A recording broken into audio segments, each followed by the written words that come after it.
and Ashton Kutcher used to attend Diddy's white parties. Like, Diddy and Ashton have been close even back when he was married to Demi Moore. And what you're about to hear is real courtroom testimony, taken from federal proceedings involving Sean Diddy Combs. And yes, it involves Ashton Kutcher, the same Ashton you know from that 70s show, Punk'd, and tech startups.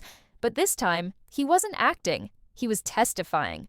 Inside a Manhattan courtroom packed with press, Ashton Kutcher took the stand. He wasn't there to defend Diddy, he was there to finally speak the truth.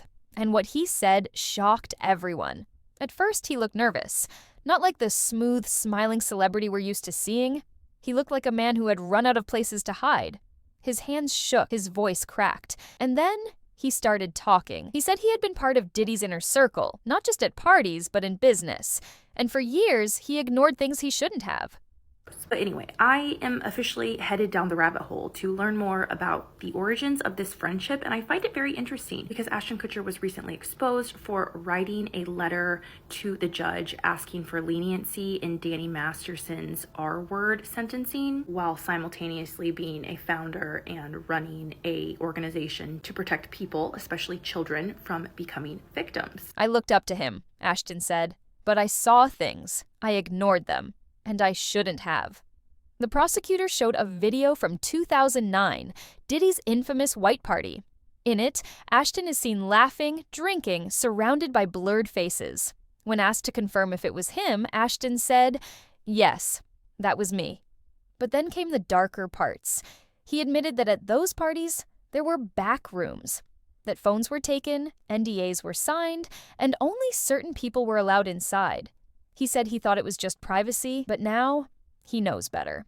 One recording from 2013 captured Ashton saying, "I don't think we should be filming this." Another voice responded, "Relax, they already signed." Ashton confirmed what many feared. Those guests didn't fully understand what they had agreed to. He told the court there were models, influencers, even everyday people invited to these curated experiences. But what actually went on behind closed doors? Ashton wouldn't say everything, but he did call them freak-offs.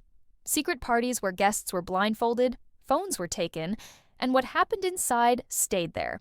For someone who claims to care so much about victims, this guy really seems to have a lot of friends who are horrible, horrible people. I'm gonna dig into this. I'll let you know what I find. He remembered his first one in 2005. "I brought a date," he said. 30 minutes in, I regretted it. He described hidden cameras, terrified faces, and rooms you couldn't enter unless someone tapped your shoulder. The courtroom went silent. He admitted signing multiple NDAs. Some were 28 pages long, and he wasn't the only one. Caterers, security guards, even fellow celebrities signed them. Everyone played along because silence was the price of access. But it didn't stop there. Ashton talked about business deals, how some of his tech investments were connected to shady companies, shell corporations, quiet investors with ties to Diddy's overseas operations.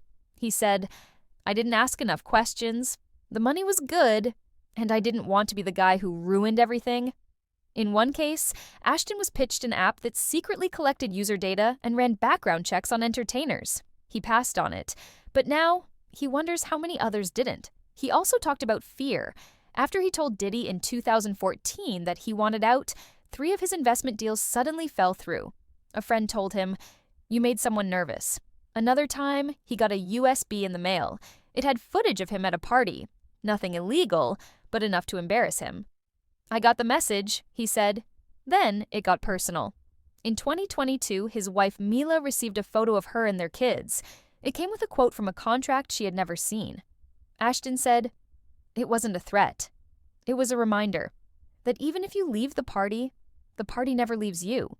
But the most painful part came when he spoke about Danny Masterson, his former co-star and close friend. Ashton said they were more than just friends. They shared investors, parties, and secrets.